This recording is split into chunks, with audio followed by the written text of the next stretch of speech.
What's up, y'all? GoofyRhexxi here, and hope everybody is doing well. And in today's video, we're going to be talking about the top 5 tips here, beginner tips for Future Revolution. So obviously, Future Revolution, the global launch date is the 25th of this month, and we're definitely gearing up for that. I'm excited for it to other players to be able to finally join in on the fun that is Future Revolution. But I've played this game so far since its soft launch, and I have learned a few things, and I wanted to be able to share that with you guys as well. I don't consider myself to be an expert by any means, but this is just some of the stuff that I've learned so far and I think are essential for when you're starting to play the game. There definitely will be some other things that I'll talk about in future videos that are a little bit more complex, or not necessarily complex, but I would say that warrant their own video.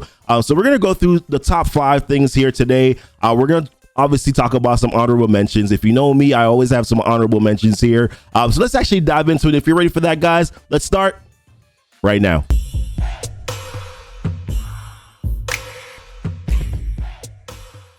All right, welcome back, guys. And the first thing that I actually wanted to talk about here, the first tip that I'm going to go into is on your character selection. So I know players, you guys are probably going to ask the question, and I've gotten questions before. Hey, what's the best character to start out with? What character should I go after using first? And at first I would say, hey, Doctor Strange, he's best for the story mode. Later on, Black Widow, she's very good for your PvP content. And that's really sort of what you do most in the end game, or what you focus on more in the end game. But honestly, I think all the characters in Future Revolution are amazing characters. It depends on your feel of play, how you want to, what style of play you are. But one of the things that I will say when it comes to character selection is so first and foremost, or I would say this, do not just go after one character and just level up that one character. I would definitely recommend that you should try a few characters first before making one character your main character, or like they put right here, your lead character, right? So one of the things that I did was that I just started off with Doctor Strange. I went directly to Doctor Strange and just specifically kept on working on him. But what I would recommend is that you try out a few different characters. You get 4 free slots to start off with, and then you can use crystals to buy the 4 additional slots. There are 8 total characters that you can use currently right now in the game. I'm sure that there's going to be more characters coming to the game later on. But I would definitely say to utilize those 4 free slots and try a few different characters. Try out Iron Man, which I did. I got him to level 73. I tried out Black Widow. I got her to level 30. I tried out Storm. I got her to level 35. So I tried out a few different characters, and then I decided to come back to Doctor Strange and use him as my main character. So I definitely would say try out a few characters, see how they play, see how you like them, and then make a decision as to whether or not you want to main a character. The goal probably in the game at the end of the day is to get all the characters to level 100. But like I said, try out a few different characters first and then see which one you like the best, and then decide to make that character your lead character or your main character. So that would be my first tip here for Future Revolution. All right, so the next thing I wanted to talk about here is your squad rank. And I know players will ask me, what's the quickest way for me to level up or boost up my character to get some power level on my character here? There's multiple ways for you to do it. There's badges, there's Omega cards, there's your costume, which we'll talk about a little bit later on, which is actual gear. But another way to do that is actually your squad rank and then your overall squad power also. Now, if you choose to go with one character, so this kind of ties in the theme that I was talking about a little bit earlier, trying out multiple characters.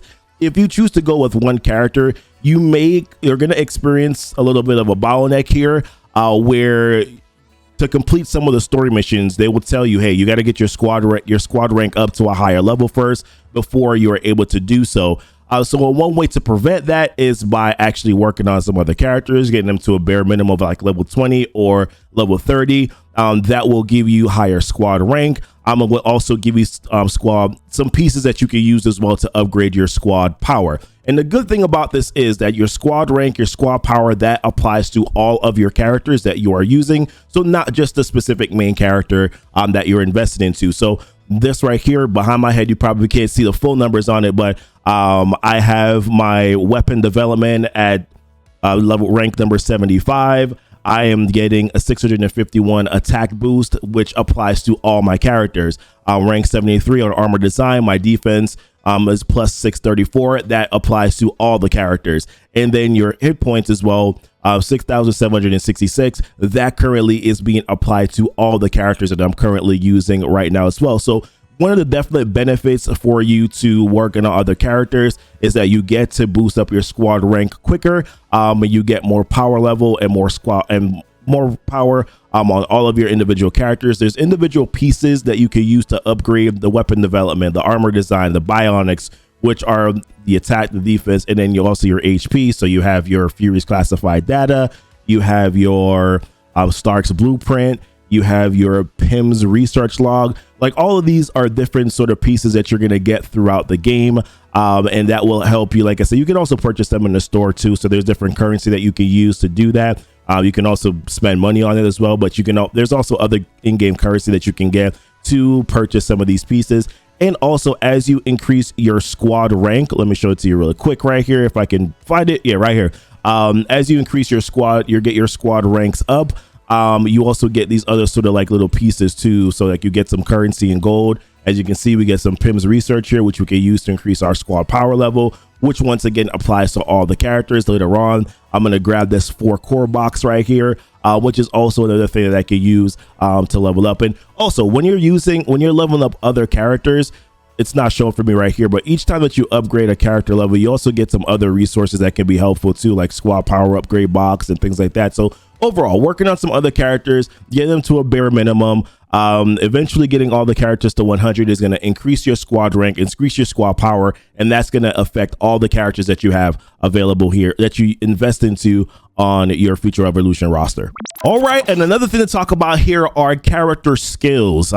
Each individual character is going to have their unique skills or abilities, whichever one you're probably familiar with terminology in Future Revolution. It is skills that they're talking about here. So you're going to be able to unlock all these different skills. You can equip at a time. You can equip 5 of these skills, and then you'll have additionally your basic attack and then also your ultimate ability as well. You definitely want to get familiar with each individual character skill and figure out which ones you want to have equipped. One of the things that's actually pretty cool though is that you can, let's say you can have 3 different builds, which is what this 1, 2, and 3 section is for here. So on my main right now with Doctor Strange, what I do is that I have my first one for PvE, which is like my story mode content. That's what I use that for, my blitzes and things like that. And then my build number 2, I actually have that for PvP, which for like your game modes like Omega War, Dimension Duel, and Dark Zone. That's what I do have that for. And then you can also do like a PvE group content build too here, where let's say for Dark Zone, you're more of a support character for your team, or Omega War, or if you're running blitzes, or that, by the way, that's my son who's just screaming.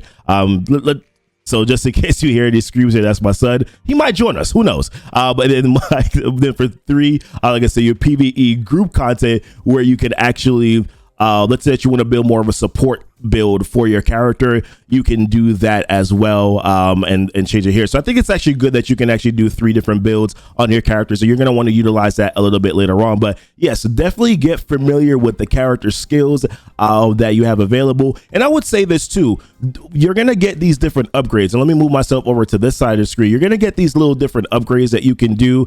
And for each individual skill, don't just automatically upgrade them. I kind of did that a little bit, but don't just automatically upgrade them.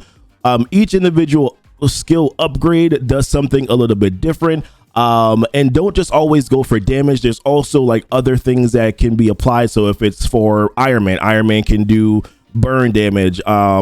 There's an ability that's down here where if I upgrade, I think if I upgrade this, although it might, there's some skills that can be less damage but can do more things. So let's use this one for instance. So micro missiles right now, yes, this one would give me more damage, but I decided to go with this one here because I actually like the flames and the burn damage, continuous damage that it does after I do the attack. So I thought that this was a little bit more relevant.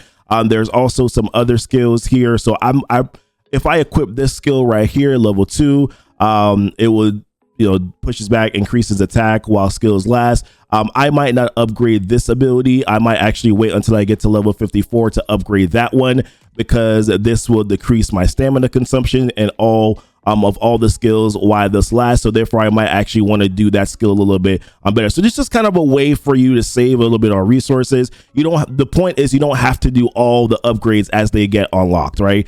Look at the skills, figure out, you may never want to unlock level 35. You may find it better to just wait for level 73 because that gives you more impact. Don't just go for damage. Look at some of the other debuffs or buff effects that the skill could actually give you, and that way you can maximize the resources that you're using in the game, because all games for the most part are resource management. Regardless of however you want to believe it or not, all games typically tend to be resource management. So definitely just pay attention to that as well. Yes, I think I covered everything on skills. We can get a little bit more. We can talk about like character builds that I use for other characters later on in future videos. But for right now, those are just kind of like the basics that I wanted to talk about with your character skills. All right, there's a few different additives that you can put on your characters in this game as well. So you have your individual costume, which is actually gear. You can throw badges on there. There's Omega cards. There's a few different things that we could talk about. Now, Omega cards and badges, we're not going to really talk about as much in this video. We may mention it a little bit here and there, but I wanted to talk about your costume. So the way that they've actually set this up in this game, I'm actually going to throw myself in the middle here, is that your costumes they're actually gear pieces and they actually give you your character stat boost. So right now, let's look at my Megardia cloak, which gives me increased attack, gives me increased crit rate, also gives me increased damage as well.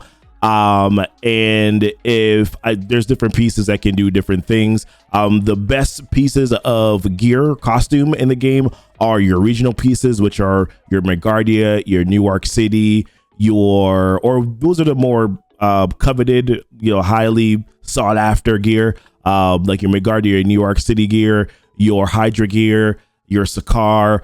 Then there are some others that you can't get through just regular game content, that you have to actually get through the store or through luck, which is like your Sakaar pieces. In general, a lot of it is RNG based. So we could talk about like how to go about getting the right gear in the game. We could talk about that in a separate video, but just kind of keep in mind what I really wanted to talk about here with costumes is that what I do see a lot of players do is that I do see that they tend to, and this is actually something that I've done as well with costumes. You don't want to, so you can crunch things, you can dismantle things in the game and break it down. You can get some sort of other currency in the game here. You don't want to dismantle costumes because you can even use these little lower 1-star costumes to actually enhance and boost up your other gear costumes in the game. So for instance, I can use, so for my Sakaar piece right now, I can't dismantle it. But for my Sakaar piece, I can actually use other 3-star pieces that are not that regional piece in order to boost that gear. Same thing with my Hydra piece. Same thing with my Megardia gloves. Now, when you do get this regional gear, they do actually lock it for you so that you don't accidentally use it as a fodder for other pieces of gear. But I wanted to make mention of this because some people can do what I did. I actually had a Hydra piece, a second Hydra piece, and I actually unlocked it and then used it to enhance another piece of gear because I didn't know any better. It was the first couple of days of me playing it, so I made that mistake. So please don't you also make that mistake as well. Another thing to mention is that as you get all the sets, it also increases it also gives you some other stat boosts here as well. So for me, if I get a 4 set, it would actually increase the Mystic Art class by, it says +1 right now. That's just because I only have one of these pieces. If I actually had more, then it would actually increase the Mystic Arts class by additional level. So another thing to pay attention to with your character skills is what skills you're using the most of, because you may want to target trying to get the costume piece that is actually, or costume pieces that are actually going to target and get to boost up specific either skills or boost specific class skills for your character. But like I said, talk about that in a separate video. Now, if you're just looking for if you're looking for also how do I make my character look cool, they do separate it. So you can, I'm sorry guys, there's like light coming in right now from outside. It's day. So there's light coming in from my green skin. So I apologize about that. But what they do separate you'll be able to equip gear for stats, and then they also do separate you being able to equip your look of the character as well. So if you click on the customize tab, which you just saw me do, I can change this right now, and I can change the look. And as you can see, when we go back, it didn't do anything to my character stats at all. All it did was just change the cosmetic look of the character. So just keep it in mind, costumes, they boost your stats, but they can also be used later on. They boost your stats, but they also can be used for cosmetics. Regional gear is the most important and sought after gear. We'll talk about how to try to go after getting those different sort of specific costume pieces and costume gear a little bit later on. And then in the future, we'll talk about figuring out which one is the right gear, or how to figure out the right gear piece to go after as well. So that's it for me right now when it comes to costumes. All right, and now one of the last tips I want to talk about here, by the way, this is about to be like obvi, bro. But like I said, I apologize for this like coming in the game, but it is do all the content in the game. You're going to need to do all the content in the game, especially if you're free to play. You definitely want to do everything to make sure that you're getting all of the resources that you need. So for your blitzes, you can actually, once you unlock these different blitzes, as you can see, you unlock them by levels. When you unlock them, these different sort of each one will give you a set of badges. So remember, we mentioned badges briefly here. These are what my badges look like right here.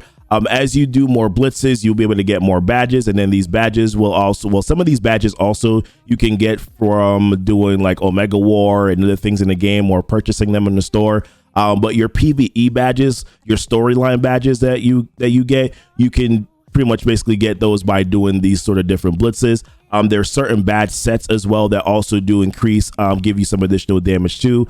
But we can talk about that once again in a separate video where we can actually dive specifically in and talk about badges and costumes and Omega cards and all that as well. So blitzes do that, and you can do 3 runs of each blitz every single day. And the way that the badges that land are typically based on RNG. So just keep that in mind, but definitely want to do your blitzes. You want to do your most wanteds as you finish and do all, as you unlock content and unlock most wanted. Some of these you might not get, you're not going to get all of them right off the bat, but you're going to want to continue to, once you unlock them, you're going to want to do it. Most wanted can help you to get things like Convergium. Convergium you can use to craft gear. You can also use it to enhance costumes. There's a bunch of different things that you can use Convergium for. Your spec ops, when you're crafting gear, you're going to need pieces like Sin Particles. This is a massive bottleneck in the game. So you're definitely also going to want to make sure that you're doing your spec ops every day so that you can get more of these Sin Particles to do things. And then you can also, like I said, you can get some of these special costume boxes that can land some of those much needed costumes, or at least give you some fodder pieces that you can use to enhance your more sought after costumes in the game. Battle challenges has its own thing. Raids will give you pieces and items that you can use for specializations, and specializations is another way for you to boost and increase your character stats. And later on, and then you can use them to equip specific traits on your character. But with specialization, once again, deserves its own video. I've made a lot of mistakes with specializations, so we could talk about that in a future video as well. But obviously, do all your content, your PvP stuff, do your Omega Wars. You can get different currency that you can use for different items in the game. Dimension Duel, same thing. Dark Zone. You're going to want to do all these different things, give you different resources, so don't neglect them. Make sure that you're participating in them every single day. You may not do as well on some of the first chances of the first times doing it, but as you continue to progress in the game, you are going to be able to get all the resources and things that you need just by playing over time. And one other thing I wanted to mention too, this is like my 6th tip, is to just also enjoy the game. I know that your goal is probably going to be, okay, well, I want to be top rank, which is good, but that can sometimes lead to frustration and also a little bit of burnout. So just keep in mind, man, this is a game. Try to have fun with it. Try to get some good experiences. And then, yes, as you continue to learn the game, you learn your character skills. You learn which characters are better for PvP. You learn which characters are better for PvE, which characters are better for PvE group content. You learn which skills are better, which Omega cards you want to equip, which gear you want to, like, then you can start to, really sort of push for the side to your content. But don't burn yourself out in the beginning trying to master everything, because honestly, first of all, you can't master everything. Just kind of take it slow and enjoy the game. I did want to mention some honorable mentions here. Your friends list is another thing that you're going to want to sort of pay attention to. Let me move myself to the middle here. With your friends list, you can send things like you can receive and you can send friendship tokens. You can use that currency in the game. Let's pull it up. You can use those different tokens in the game to buy certain things that we talked about already, like your cores, your costumes, your convergiums. We talked about Omega War, it's another currency that you can use to get things like battle badges, Omega cards, which we'll talk about and cover. PIM research, you can use it to grab stuff like that too, which you can use to upgrade your squad power. So there's different things that you can use, and we'll talk about the best way to use your currency in Future Revolution in another video as well. So much to really go over. I'm trying to really just cover like the basic stuff so that you don't get, because I don't want to make this video 45 minutes long. I want to kind of group things out differently here, so that's the reason why I'm kind of like parsing information. Also, getting into a good alliance is great. Getting into an active alliance is even better. You can get some sort of like different stat boosts as you continue to progress in your alliance. I'm currently running the Goof Troop Alliance right now. We're active.